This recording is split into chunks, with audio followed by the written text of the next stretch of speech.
Jai Shri Ram. I hope you are enjoying the battle that is unfolding between Sri Ram and Khara.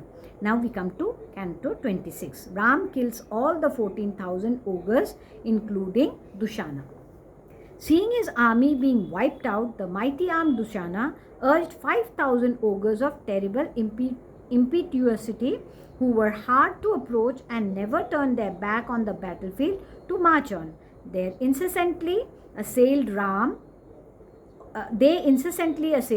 on all sides with iron pikes, scimitars, swords, showers of slabs of stone, as also with trees and volleys of arrows. The pious-minded Sri Ram intercepted that great and deadly shower of trees and slabs of stones with his sharp arrows.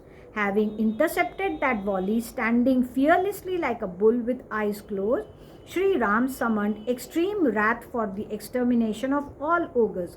Possessed by anger as though burning with glory, he thereupon covered on all sides the army, including Dushana, with his arrows. Getting angry, General Dushana, the belittler of enemies, effectively intercepted the celebrated Sri Ram with his arrows that vied with thunderbolts.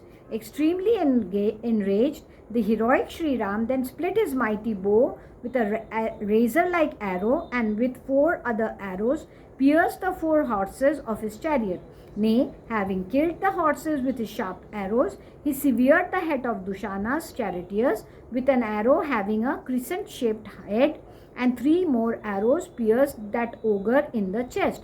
With his bow broken, as well as horses and charioteer killed, Dushana, who was now left without a chariot, seized an iron-capped club looking like a mountain peak, which was plated with belts of gold, studded with sharp iron pikes, and soaked with the fat of enemies, which was hard to the touch like a thunderbolt, and caused the hair to stand on its end, and which was capable of crushing the celestial army and smashing the gates of enemies' citadels. Tightly grasping that club, which appeared like a large serpent, Dushana, an ogre of cruel deeds, rushed at Sri Ram on the fields of battle. While Dushana was darting at him, Sri Ram, a sign of Raghu, lopped off with a pair of arrows both his arms with ornaments on the hands. Loosed from his grasp, the colossal club of Dushana, whose arms had been severed from his body, dropped in the van of the fight like a banner raised in honor of Indra. Along with his severed arms, Dushana fell on the ground like a proud, lordly elephant with uprooted tusks. Seeing the celebrated Dushana killed in the battle and fallen on the ground, all beings present there acclaimed Sri Ram, a sign of Kakushta, saying, "Well done, bravo." In the meantime, 3 generals who marched in the van of the army, Mahakapala, Shutlaksha, and Pramathi, who was possessed of great might, rushed towards Sri Ram together, bound as they were with the noose of death. The ogre Mahakapala lifting a huge pike, Shutlaksha holding a scimitar, and Paramathi an axe. Seeing them approaching, Sri Ram, for his part, greeted them with whetted and sharp-edged arrows, as one would receive newcomers arrived in one's presence. Sri Ram, the delight of the Raghus, severed the head of Mahakapala, overpowered Pramathi with innumerable volleys of arrows, and filled the large eyes of Shutlaksha with arrows. Having been killed, the trio dropped down on the ground like a large tree with branches, striking the 5,000 followers of Dushana with an equal number of arrows. The angry Sri Ram, for his part, dispatched them to the abode of death. Enraged to hear of Dushana and of those following at his heels having been killed, Khara commanded the generals of his army, who were possessed of great might, as follows: "Here is Dushana slain in battle, as well as all those who followed at his heels, giving battle to Ram, the wretched human being.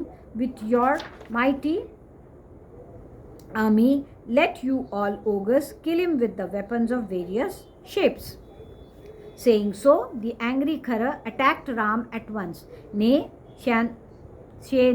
Senagami Prutha Griva Yajna Satru Vihangama Durjaya Karavi Parusa Kalakamuka Karmuka Hemamali Mahamali Sarpasya and Rudhir Sana, these 12 generals also, who were possessed of extraordinary prowess, together with the rank and file, attacked Ram together, discharging the best of arrows.